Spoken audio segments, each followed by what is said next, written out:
Hello, my name is James, and first of all, if you're just here for the recipe and some of the nutrition facts, here you go. Now, I'm going to be doing a video over chicken fajitas, specifically making them into a burrito. Now, this is a really quick and simple recipe that you can just make on your stovetop and then immediately put it into the stove and set it to be done with. And then you can use that 15 minutes or so to take a break, do whatever you need to do. The first step, of course, is going to be making it, and this can be done on any countertop. You just need your bowl and your ingredients, which we'll go through as we add them. Those will be peppers and onions. I bought them pre-chopped up because it's quicker for me, and I was just really easy at the time. But you can make this with fresh peppers and onions, and in fact, I suggest it. But this also works just fine. And you'll find that most of the ingredients are that way, where you can just kind of add or remove whatever you need or want. But this base recipe has those nutritional benefits. Now, this recipe is designed to make 14 servings. Now, each one of those servings will be about 2 cups. And you can do this in multiple batches to make it quicker if you would like. I'm just going to be mixing them all in one pan that you saw. And I'll be throwing away my trash afterwards. Our next ingredient is black beans. And this is chicken and black beans, but you can make this pretty easily vegetarian by just cutting out some of the chicken, because that's the only protein. You can add more protein to it in the form of other meats if you would like. I would not suggest adding any fruits to it because that doesn't really go with the flavoring we're looking for. But you can add any vegetables you think would taste good with this. The base thing is going to taste just fine, but I'm eventually going to be adding some personal seasonings that are going to change the amount of sodium particularly in it. But you definitely don't need to in order to make it taste good. And I'm probably only going to add it to half of it because I'm the only one who really likes it like that. Other suggestions I would have would be tomatoes and such like that. Now, I've been doing this below the camera, but I have added 4 cans of the black beans and 2 bags of the peppers and onions. And now, as you might be expecting, my thing's fairly full. And then, and this is the last ingredient before it goes into the oven for the first time, I have canned chicken breast. Now, you can shred this in the can if you want to. I prefer it as thicker chunks. This is also to taste. And again, if you want, you can use non-canned varieties. I know for black beans, the dried ones that you have to soak are generally going to be cheaper. And you can just price shop for chicken. I would suggest cooking chicken before adding it to this recipe, because the cooking in this is mostly to warm it up and blend it together.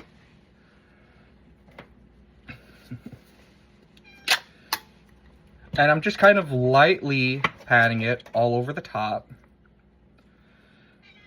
I have a cat. I might give her some later. Not the fajita stuff, but I might save a piece of chicken just for her. So she's going to be meowing at me because she knows I do that.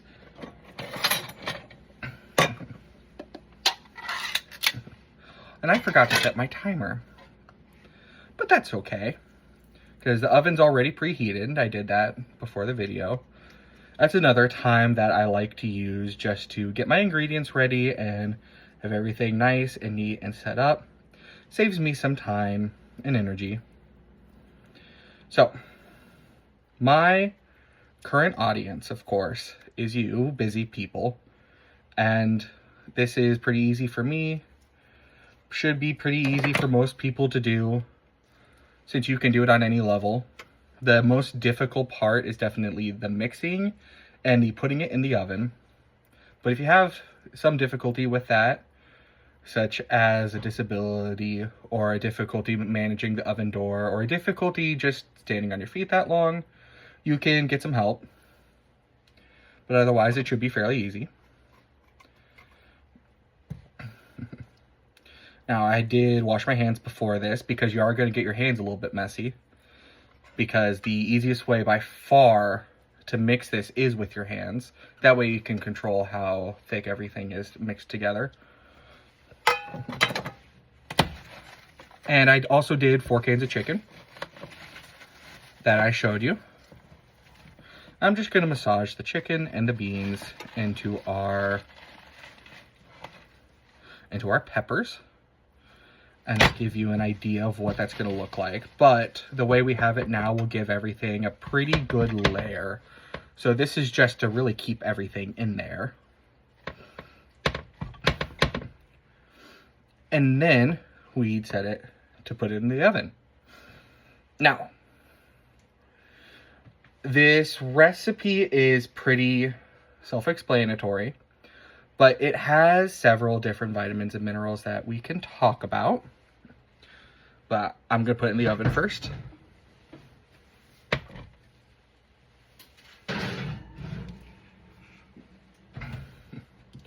And I made this recipe myself, so I don't have an exact time to set it to, but I'm going to set it for about 10 minutes and see where that takes me. And my hands are a little bit messy, but here is our recipe board. You'll notice that there is cheese we have yet to add, and we'll add that for about 5 minutes afterwards just to melt that down onto there, but it doesn't turn out too well if you add the cheese before that. We also have our serving size at about 2 cups, and all of these are calculated by serving for you, so pause for that for a second. Okie dokie. Other information that you should be aware of is that this is a list of some nutrients and minerals inside of it that you can use, or that should already be in there. I calculated all of this info using the nutritional book that we were provided in nursing school. I believe I wrote it out here, Nutritional Essentials for Nursing Practice. However, you can also plan your fajitas around the MyPlate guidance, which we have. If you'll remember the vegetables we added on the bottom, and then the protein sources in the beans, and then we'll be adding some dairy in the cheese, and then we'll be wrapping this in a tortilla for the grains. The only thing we don't have is the fruit, sadly, which is kind of a failure of this, but you can substitute that with some nice applesauce, or really anything else you would like. The last thing I have on here is the CDC tips for eating healthy, many of which I also used to plan this because I wanted to make something that was fairly colorful, and just kind of stumbled across this recipe as I was experimenting.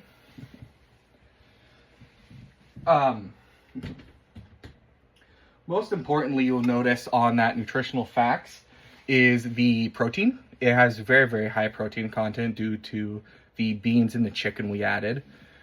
And it won't taste too terrible. It has fairly low sugars.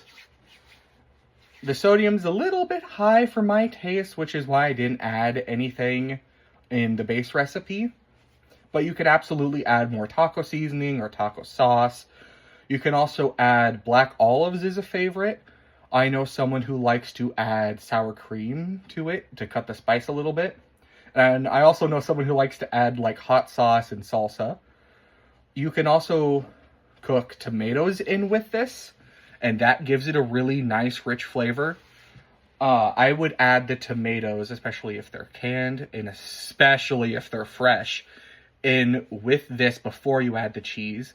Maybe add that after like a 5-minute mark, so it's 5 minutes of just this, then 5 minutes with the tomatoes or anything soft you want to add, and then 5 minutes with the cheese in order to melt it in. And you can adjust this ratio as you like. Sometimes I'll do like 2 or 3 minutes with cheese, just so that I know it won't burn. It all depends on how much fluid I'm planning on adding to it. So we'll see how that goes in a second. I might do that off screen, but I'll absolutely show you the end result. And if you've reached this point and are frustrated because I haven't shown you the ingredients list again, don't worry. You can skip to the end of the video and I'll put it up again. Lastly, some other things you can change is the tortillas. Now, this has some fiber, but not a whole lot. It has pretty high fiber due to the beans, and you can increase it by getting whole wheat tortillas or changing it to low carb tortillas if you're on a low carb diet. You can also just eat this as is if you're on a low carb diet, and that would be just as effective, if not more so. But yeah, that's about all I have for now. So I'm going to pause the video and I'm going to show you the end result whenever it's done. Okay, see you in a few. And welcome back. So, first of all, I have a couple confessions to make. While I was waiting for the first timer to be done, I went and did some studying. So, the original time of cooking before the cheese was added took a little bit longer. Not because it actually took longer, but because I was away from it. I would still suggest upping the time a little bit, just because it was still a little cold whenever I got back to it in the center. And you should probably stir it some too. But other than that, it's fairly simple. Still fairly quick. And if you actually remember to thaw your veggies like I forgot whenever I was doing it, it would certainly be quicker. However, after that, I went and I melted the cheese onto it. And ta-da! Now, a couple things to note is that I used half the amount of cheese I thought I was going to, just because I didn't want it to... I didn't mix it in with the mixture, because I wanted to give it a little bit less cheese. I wanted to cut back on the fat so much. So it goes to show some of the variations you can do are just as simple as removing some of the ingredients or adding in some of your own.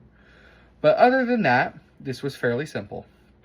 Now, the reason why you cook this, outside of just it tasting good or it being a good recipe, is that you can set it, forget about it, do a chore, go and do your work, do whatever, and you can come back later and everything will be cooked through however you wanted it. This is a good option as an alternative to fast food, to simple TV dinners, to some slow-cooked foods that you may not have the time to cook all the way through. And honestly, it's really just fairly easy. This is something that you could teach a teenager or a preteen and that they'd be able to put together and do without any real chopping work or any real cutting. So that's fairly safe for them. This is something that if you can teach them how to take it out of the oven safely, that they can also do as soon as they get home from school. If you wanted to put it in before you go to work and then say someone else is taking them home, they can take it out, put some cheese on it, put it back in, melt that on, and then they'd have a ready meal right there waiting for them, and you don't have to stop for fast food. This adheres to my plate very, very well, and it introduces some veggies that you may not be normally cooking with. So it adds some color and some flavor to an otherwise fairly bland palette of veggies. This is a good thing because most of these ingredients were canned, and cheese is generally fairly cheap, but you can also buy like blocked cheese and shred that, and that tends to be a little bit more stable in your refrigerator. But the canned ingredients can sit for ages because they're canned. So this can be something that you store and have as a backup option for those nights when you're really not feeling it. I'm going to turn my fan on, so this is going to get a little bit louder.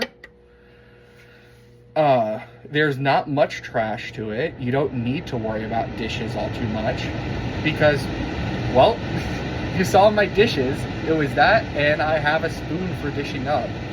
And for mixing, if you don't want to get your hands dirty. The mixing can be fun, and that's a good family activity if you wanted to bring children into that. Overall, that is my fairly easy chicken fajita burritos. I'm not going to dish them up on camera because this is already going on fairly long and I'm leaving my time. But I will give you a quick video of the finished product in a burrito once this cools off. See you again in a second. And there you have it. Chicken fajita burritos.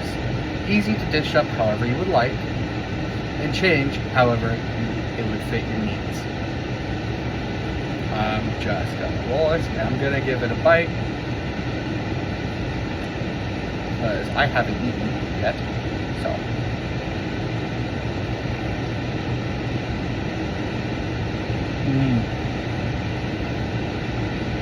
Yeah, it's good.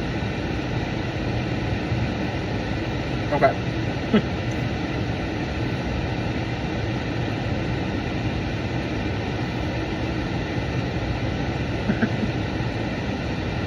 Before I get too far into it, my name is James. I'll put the ingredients up again, and then I'm gonna go back to eating.